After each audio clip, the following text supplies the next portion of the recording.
मैं परवीन कातोला राजगुरु नवोदय क्लासेज में आप सभी का स्वागत करती हूँ।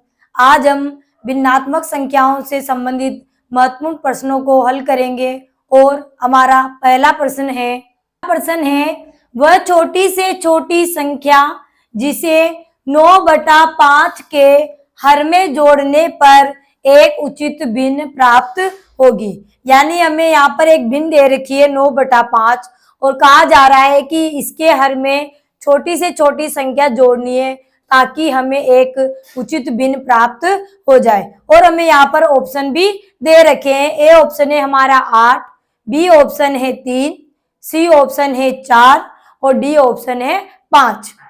अब उचित भिन्न क्या होती है? तो जिस भिन्न का अंश छोटा और हर बड़ा होता है उसे हम उचित भिन्न कहते हैं।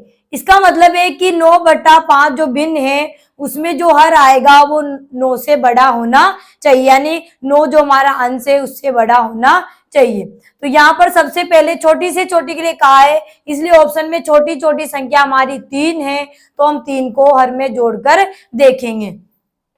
तो 9/5 प्लस हर में जोड़ा हमने 3, तो 9/5 और 3 8। अब 9/8 हमारी एक विषम भिन्न है या कहे कि ये अनुचित भिन्न है क्योंकि इसका अंश बड़ा और हर छोटा है। तो ये तो हमें अनुचित भिन्न प्राप्त हुई है, इसलिए ये तो हमारा आंसर नहीं होगा। अब 3 के बाद उससे बड़ी संख्या 4 हमें ऑप्शन में दे रखी है, तो हम 4 को हर में जोड़कर देखेंगे।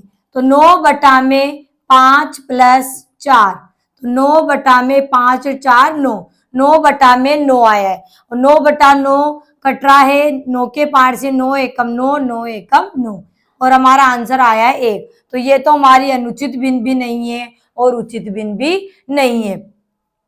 अब इसके बाद 4 के बाद बड़ी संख्या है हमारी 5, तो हम 5 को हर में रखकर देखेंगे। तो 9/5 प्लस 5, तो 9/5 और 5 10, तो 9/10 जो हमारी भिन्न आई है इसमें अंश छोटा है और हर बड़ा है, तो ये हमारी सम भिन्न होगी या हम इसको दूसरा नाम उचित भिन्न भी कहते हैं। तो ये हमें उचित भिन्न प्राप्त हो गई, इसलिए यही हमारा आंसर हो जाएगा। तो डी नंबर हमारा आंसर होगा 9/10, यानी हर में 5 जोड़ने पर हमें उचित भिन्न प्राप्त हो गई, तो डी नंबर हमारा आंसर हो जाएगा। सी नंबर हमारा गलत होगा और बी नंबर भी हमारा गलत होगा। अब ए ऑप्शन बचता है, तो ए को जब 8 को जब हर में जोड़ते हैं तब भी हमें उचित भिन्न प्राप्त होगी, लेकिन हमारे प्रश्न में छोटी से छोटी संख्या के लिए कहा था, इसलिए छोटी संख्या 3 थी, तो 3 रखने पर नहीं मिला हमें आंसर और 4 को रखने पर भी नहीं मिला और 5 को रखने पर मिला है हमारा आंसर, इसलिए डी नंबर हमारा सही हो जाएगा और ए नंबर भी हमारा गलत हो जाएगा। अब नेक्स्ट प्रश्न करते हैं हम। प्रश्न है भिन्नात्मक संख्याओं 15/19, 7/19, 11/19, 4/19 को घटते क्रम में लिखने की सही व्यवस्था है। यानी ये जो भिन्नें दे रखी है उनको हमें घटते क्रम में जमाना है। अब हम भिन्नों को देखते हैं, तो हमारी जो ये भिन्नें दे रखी है उनके सभी के हर समान है, यानी ये समान हर वाली भिन्नें हैं। तो जब समान हर भिन्नों में हो तो जिस भिन्न का अंश छोटा होता है वो भिन्न छोटी होती है और जिस भिन्न का अंश बड़ा होता है वो भिन्न हमारी बड़ी होती है। तो आसानी से हम इसको घटते क्रम में जमा लेंगे। घटते क्रम का दूसरा नाम है अवरोही क्रम। तो यहाँ पर हम इन भिन्नों को घटते क्रम में जमाते हैं, तो 15, 7, 11, 4 हमें अंश दे रखे हैं, उसमें सबसे बड़ा अंश है हमारा 15, तो 15/19 हमारी सबसे बड़ी भिन्न होगी। उसके बाद 11 है 15 से छोटे, तो 11/19 उससे छोटी हो जाएगी और 11 से छोटे 7 है, इसलिए 7/19 उससे छोटी भिन्न हो जाएगी और 4 हमारे इनमें सबसे छोटे, इसलिए 4/19 हमारी सबसे छोटी भिन्न हो जाएगी। तो हमने इसको घटते क्रम में जमा लिया। अब हमारे ऑप्शन की तरफ चलते हैं, तो ए ऑप्शन है हमारा 15/19, 11/19, 7/19 और 4/19, जो हमारा आंसर बिल्कुल सही मिल रहा है, इसलिए ए नंबर हमारा बिल्कुल सही आंसर हो जाएगा। बी ऑप्शन में देखते हैं तो 7/19 और फिर है 4/19, तो पहले कम कर दिया, फिर 15/19 बढ़ा दिया, फिर 11/19 घटा दिया, तो ये भी हमारा उत्तर गलत हो जाएगा।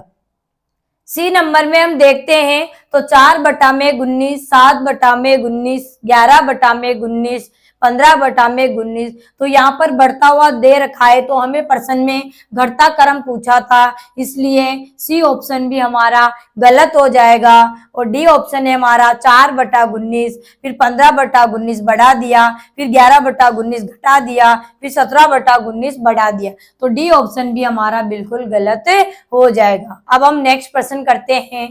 प्रश्न है 5/7 और 8/3 के व्युत्क्रमों या प्रतिलोम के योग का व्युत्क्रम क्या होगा। यानी हमें दो भिन्नें दे रखी है, 5/7 और 8/3, उनके हमें व्युत्क्रम करना है और व्युत्क्रम का योग करने के बाद योग का भी व्युत्क्रम हमें करना है। तो व्युत्क्रम क्या होता है या हम कहें प्रतिलोम क्या होता है, तो ये हमने पहले ही पढ़ लिया था कि अंश की जगह हर को रख देते हैं और हर को अंश की जगह रख देते हैं, इसको हम व्युत्क्रम कहते हैं। सीधा सीधा कहे तो जिस भिन्न का हम व्युत्क्रम कर रहे हैं वो भिन्न उल्टी हो जाती है। तो यहाँ पर हम हल करते हैं तो 5/7 और 8/3 हमारी भिन्नें दे रखी है। अब 5/7 का हम व्युत्क्रम या कहे प्रतिलोम करेंगे तो प्रतिलोम हो जाएगा हमारा 7/5 और 8/3 का प्रतिलोम होगा 3/8, यानी जो हर था वो अंश बन गया, जो अंश था वो हर बन जाएगा। अब इनका क्या करना है योग, और योग का मतलब होता है इनको जोड़ेंगे। अब जोड़ेंगे तो दोनों भिन्नों के जो हर है वो असमान है, और भिन्नों के जब हर असमान होते हैं और उनको जोड़ा जाता है तो हर को समान करना पड़ता है, और हरों को समान करने के लिए हरों का लसर निकाला जाता है। तो यहाँ हम 5 और 8 का लसर निकालेंगे अभाज्य गुणनखंड विधि से। तो 5 और 8 में सबसे छोटी अभाज्य संख्या हमारी 2 है, तो 2 का भाग 8 में जाता है और 5 में नहीं जा रहा, तो 5 को हम ऐसे ही लिख देंगे। तो 2 का भाग 5 में नहीं जा रहा, 5 को हमने ऐसे ही लिख दिया। 2 का भाग 8 में जा रहा है, 4 बार 2 चौक 8। फिर 4 में अभी भी 2 का जा रहा है, 5 में नहीं जा रहा, 5 को हम ऐसे ही उतार देंगे। 2 दूनी 4, अभी भी 2 का भाग 2 में जा रहा है, तो 5 में नहीं जा रहा, 5 को हम ऐसे ही लिख देंगे। 2 का भाग 2 में जा रहा है एक बार, 2 एकम 2, और 5 हमारी अभाज्य संख्या है, तो 5 में 5 का ही भाग जाएगा, 5 एकम 5। तो हमारे 5 और 8 का लसा आया है 2 गुणा में 2 गुणा में 2 गुणा में 5, तो 2 दूनी 4, 4 दूनी 8 और 8 पंजे 40, 8 पंजे 40, तो 40 हमारा लसा आया है, इसको हम यहाँ हर के रूप में लिख देंगे। अब हर का भाग लसा में लगाएंगे, यानी 5 का भाग 40 में लगाएंगे, तो 5 8 40, कितनी बार गया 8 बार, और 8 को अंश से यानी 7 से गुणा करेंगे, तो 8 7 56। आगे प्लस का निशान है, प्लस का निशान लगा देंगे। अब हर का भाग फिर लसम में देंगे, यानी 8 का भाग 40 में देंगे, तो 8 का भाग 40 में जाता है 5 बार, 8 पंजे 40, और 5 को अंश से यानी 3 से गुणा करेंगे, तो 5 3 15। अब हम अंशों को जोड़ लेंगे, तो 56 और 15 को हम जोड़ते हैं तो हमारे आते हैं 71, 71/40। अब 71/40 हमारे इन भिन्नों के व्युत्क्रम का योग आ गया, और हमसे कहा था कि योग का व्युत्क्रम क्या होगा, यानी योग का भी व्युत्क्रम करना है। तो योग हमारा आ गया है, उसका भी हम व्युत्क्रम यहाँ पर करेंगे। तो 71/40 का व्युत्क्रम होगा 40/71, कितना होगा 40/71। अब ये हमारा आंसर आ गया है। अब हमारे ऑप्शन की तरफ चलते हैं, तो ए ऑप्शन है हमारा 71/40। 71/40 हमारे योग आया था, योग का व्युत्क्रम नहीं आया था, इसलिए ए ऑप्शन हमारा बिल्कुल गलत हो जाएगा। और बी ऑप्शन है 40/71, जो हमारा आंसर में आ रहा है, तो बी ऑप्शन हमारा बिल्कुल सही हो जाएगा। सी ऑप्शन है 61/40, तो ये भी हमारा गलत हो जाएगा। और डी ऑप्शन है 40 बटा में 61, तो ये भी हमारा गलत हो जाएगा। तो बी ऑप्शन हमारा बिल्कुल सही होगा। अब हम नेक्स्ट प्रश्न करते हैं। प्रश्न है, दो भिन्नों का गुणनफल 15 बटा में 7 है। यदि एक भिन्न 11 बटा 28 हो तो दूसरी भिन्न क्या होगी। यानी हमें प्रश्न में दो भिन्नों का गुणनफल दे रखा है, यानी दो भिन्नों को जब गुणा करते हैं तो गुणनफल 15 बटा 7 आता है, और उसमें से एक भिन्न हमें दे रखी है 11 बटा में 28, और हमें दूसरी भिन्न निकालनी। अब यहाँ जब हम ऑप्शन को देखते हैं तो ऑप्शन में यहाँ दूसरी भिन्न नहीं दे रखी है, इसमें केवल ये दे रखा है कि हम जब दूसरी भिन्न निकालेंगे तो उसको हम किस तरीके से निकालेंगे, यानी उसका निकालने का तरीका क्या होगा, ये प्रश्न हमसे जानना चाहता है। तो अब इस प्रश्न को हम हल करते हैं। तो दूसरी भिन्न निकालने का हमारा सूत्र होता है, दूसरी भिन्न बराबर दो भिन्नों का गुणनफल बटा में पहली भिन्न।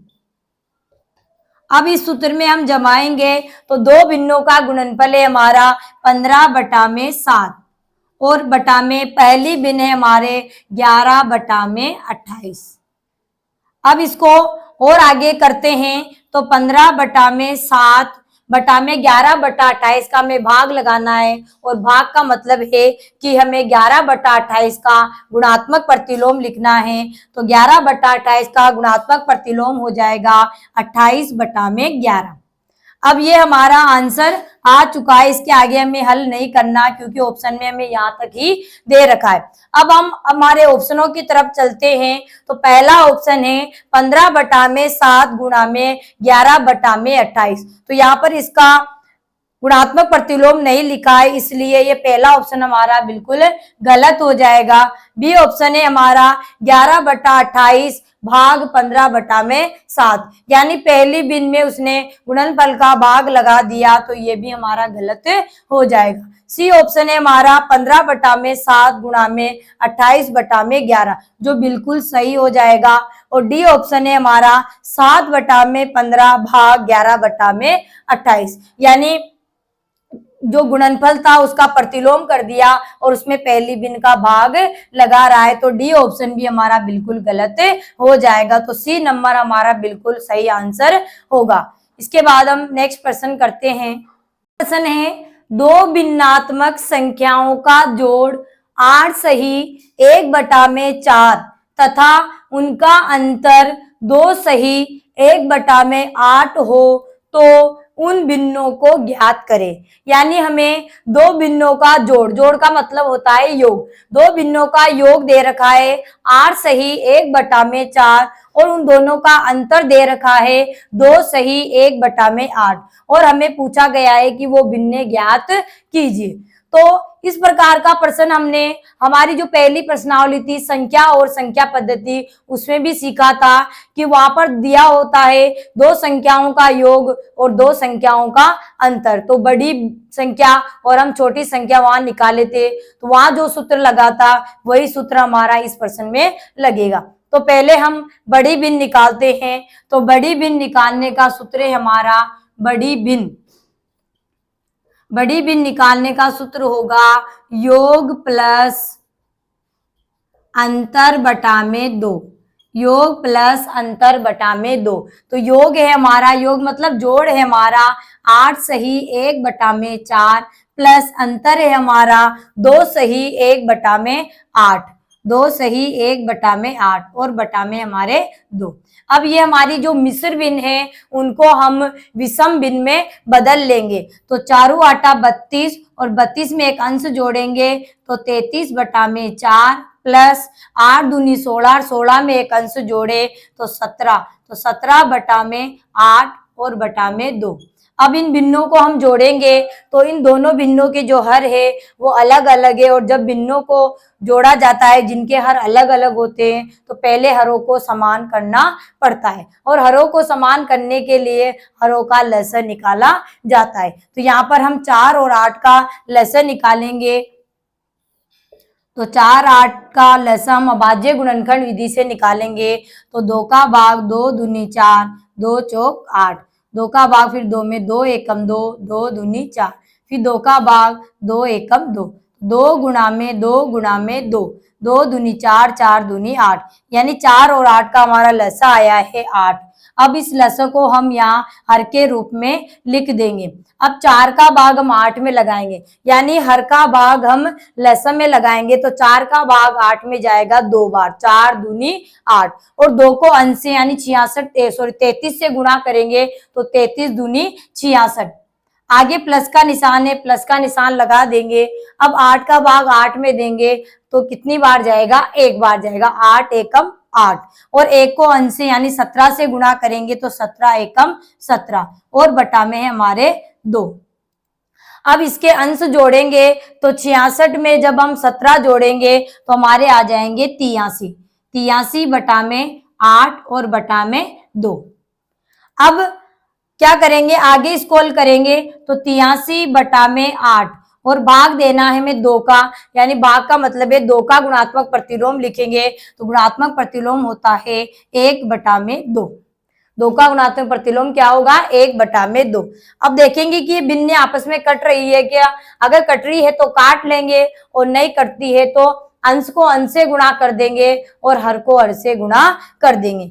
तो 2 83 से नहीं कट रहा, 8 भी 83 से नहीं कटा, 8 यानी कोई किसी से नहीं कट रही है, तो अंश को अंश से गुणा कर देंगे, हर को हर से गुणा कर देंगे। तो 83 एकम 83 और 8 दूनी 16। अब ये हमारी विषम भिन्न है, तो विषम भिन्न को हम मिश्र भिन्न में बदल सकते हैं, क्योंकि हमारे जो सारे ऑप्शन दे रखे हैं वो मिश्र भिन्न में दे रखे हैं। तो 16 का भाग हम 83 में लगाएंगे तो 16 पंजे 80, 5 बार गया तो 5 हमारा पूर्णांक हो जाएगा, और 80 में 83 में से 80 जाएंगे तो यहाँ 3 बचेंगे, 3 हमारे शेषफल बचेंगे, वो हमारा अंश बन जाएगा, और 16 जो हमारा हर था वो हर ही रहेगा, यानी 5 सही 3 बटा में 16 हमारी बड़ी भिन्न आ गई है।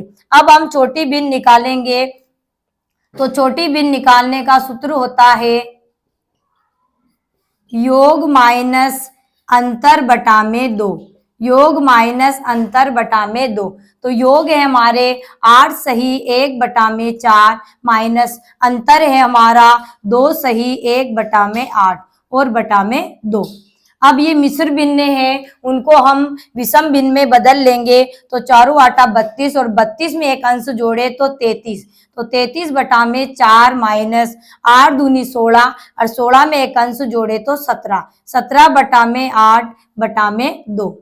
अब इन भिन्नों को हम घटाएंगे तो देखिए इनके जो हर है वो असमान है, तो पहले हरों को समान करना पड़ेगा, इसलिए 4 और 8 का हम लसा निकालेंगे। तो 4 और 8 का लसा में यहाँ निकाला था, तो लसा आया है हमारा 8। अब 8 को हम यहाँ पर हर के रूप में लिख देंगे। अब हर का भाग लसा में लगाएंगे, यानी 4 का भाग हम 8 में लगाएंगे तो 2 बार जाएगा, 4 दूनी 8, और 2 को 33 से गुणा करेंगे, यानी अंश से गुणा करेंगे तो 33 दूनी 66। आगे घटाने का निशान है, हम घटाने का निशान लगा लेंगे। अब 8 का भाग 8 में देंगे तो एक बार जाएगा, 8 एकम 8, और 1 को अंश से यानी 17 से गुणा करेंगे तो 17 एकम 17, और बटा में हमारे 2। अब इनको हम घटाएंगे तो 66 में जब हम 17 घटाएंगे तो हमारे बचेंगे 49, और बटा में 8 बटा में 2। अब आगे हल करेंगे तो 49 बटा में 8, और जो हमारा 2 था, यानी 2 का हमें भाग देना है, तो भाग का मतलब है 2 का गुणात्मक प्रतिलोम। तो 2 का गुणात्मक प्रतिलोम होगा 1 बटा में 2। अब देखेंगे कि ये भिन्न अगर कट रही है तो हम काट लेंगे, और नहीं कटती है तो हम अंश को अंश से गुणा कर लेंगे और हर को हर से गुणा कर लेंगे। तो 2 49 से नहीं कटता और 8 भी 49 से नहीं कट रहा है, तो अंश को अंश से गुणा कर लेंगे, हर को हर से। तो 49 एकम 49 और 8 दूनी 16। अब 49 बटा 16 हमारी एक विषम भिन्न आई है, इसको हम मिश्र भिन्न में बदल लेंगे। तो 16 का भाग हम 48 में लगाएंगे तो 16 × 48, 3 बार जाएगा, और एक शेष बचेगा, वो अंश बन जाएगा, और बटा में 16 हमारा जो हर था वो हर ही रहेगा, यथावत रहेगा। तो 3 सही 1 बटा 16 हमारे छोटी भिन्न आ गए। यानी हमारे दोनों भिन्ने में यहाँ पर लिख रही हूँ। एक भिन्न आई हमारी 5 सही 3/16 और छोटी भिन्न आई हमारी 3 सही 1/16। अब हम हमारे ऑप्शन की तरफ चलते हैं। तो ए वाला ऑप्शन है हमारा 5 सही 3/16 और 3 सही 1/16, जो बिल्कुल सही है। दूसरा ऑप्शन है हमारा 4 सही 3/16 और 3 सही 1/16। तो एक बिन तो दूसरी वाली बिन तो हमारी सही है, लेकिन पहली वाली बिन गलत है, इसलिए बी ऑप्शन भी हमारा गलत हो जाएगा। सी ऑप्शन पे चलते हैं। तो पहली बिन है 5 सही 3/16 और दूसरी बिन दे रखी है 2 सही 1/16।